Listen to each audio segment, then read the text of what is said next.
Important stuff here. 5 reasons why hugging can hurt certain people.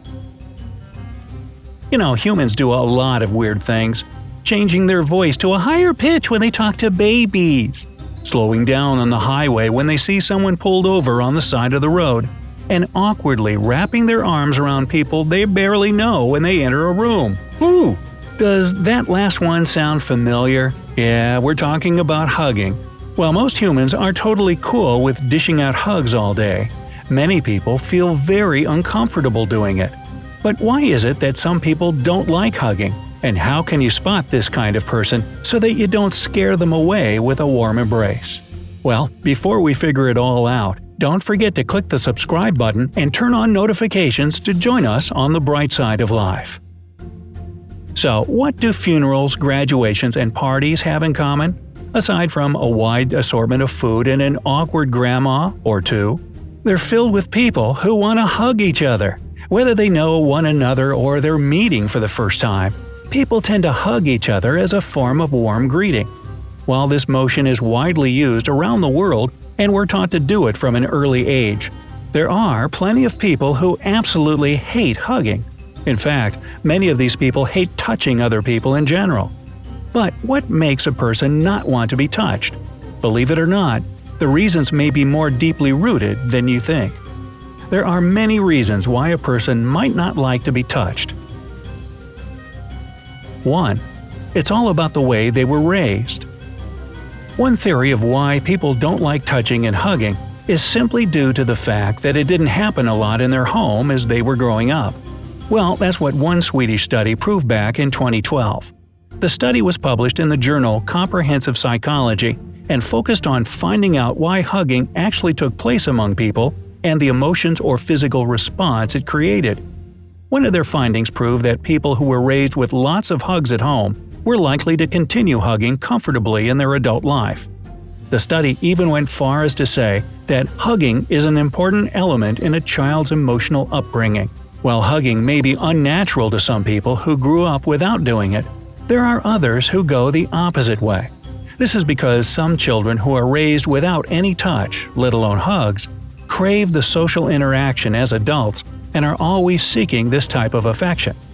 In a nutshell, the way you were raised and what happened to you as a child determines a lot about how you feel about things in life, including the act of being touched. 2. Social anxiety. Social anxiety can play a huge role in how people interact with one another, and touching can be an incredibly stressful issue. And social anxiety is incredibly common. In a study conducted at Rhode Island Hospital in 2011, it was found that women tended to have more social anxiety than men, in that they felt less comfortable with physical touch than men. Whether it's trauma-induced or caused by the way they were raised, social anxiety can greatly affect how people like or don't like to be touched. This overwhelming anxiety can cause people to become uncomfortable around crowds of people, and they often try to maintain their own invisible bubble of space to remain calm. Number 3. An underdeveloped nerve. Yes, that's right. It's possible to be physically turned off by hugging when it has nothing to do with your emotions. The vagus nerve is a bundle of nerves that can be found between the spinal cord and abdomen. If this nerve is underdeveloped, a person's ability to become compassionate or intimate can be altered. This can also mean a decrease in oxytocin, a hormone that's released by the posterior pituitary gland.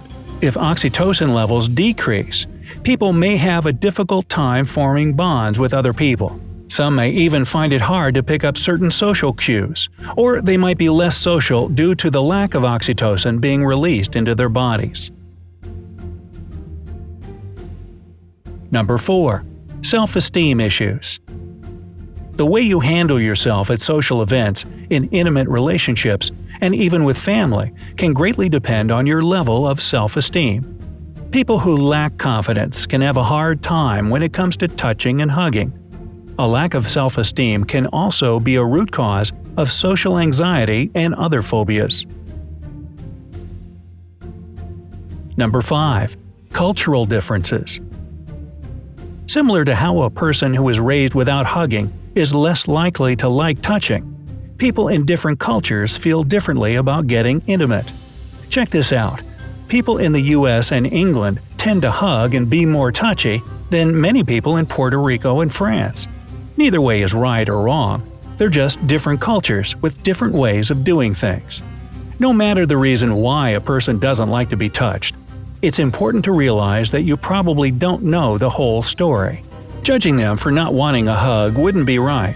Simply respect their space. Try to understand that there may be other reasons why they don't want to be touched that have absolutely nothing to do with you. Okay, since you can't ask a person you're meeting for the first time if they were hugged enough as a child — that's kind of a weird question to ask a stranger at a party, don't you think? Then how can you know if they don't want a hug? If you're worried about offending someone who may not want to be touched, here are some signs to look out for. 1. A person immediately puts out their hand, suggesting a handshake instead of a hug. This is a great way to avoid a hug, and it's still very polite and acceptable at social gatherings. But if you're a germaphobe, handshaking can be incredibly stressful, but that's a whole other issue for another video. 2. They grimace as you go in for a hug. Now, this is a pretty clear sign that the person is uncomfortable. If a person has an awkward look on their face upon greeting you, it's probably best not to invade their space by giving them a giant hug. 3.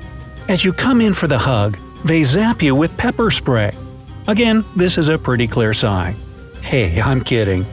Whether you see either of the first two signs or just aren't quite sure if a person wants to be hugged, it's best not to touch them. Unless you've met them a few times and are confident that they're comfortable with hugs, try greeting them with a handshake or a friendly smile. It's better to be safe than sorry. Well, how do you feel about hugging? If you're the kind of person who hates hugging and touching in general, there's nothing wrong with that. You're totally entitled to feel that way. But if you struggle with your aversion to touch, you should never be afraid to establish some boundaries with others. It's okay to tell someone politely that you'd rather not be hugged. Simply shake hands with people upon greeting them. Many people can pick up on social cues and will see that you'd rather not be touched. And if you ever feel uncomfortable in a social situation, it's always okay to get up and leave. Your boundaries are your boundaries, and no one should ever make you feel bad about them. Whether you love giving hugs, hate giving hugs, or just try to avoid touching altogether, it's important to remember that respecting the people around you is key. It never hurts to communicate and listen to each other. You may learn more about a person than you ever thought you could. And when in doubt, handshake. Me? Hugs are just fine, but I try to avoid Huggies. Disposable diapers, especially the warm and used kind. But again, that's for another video. So, do you know anyone who prefers not to touch or hug? Tell us about your experience in the comment section. Don't forget to give this video a like, share it with your friends, and click subscribe. Stay on the bright side.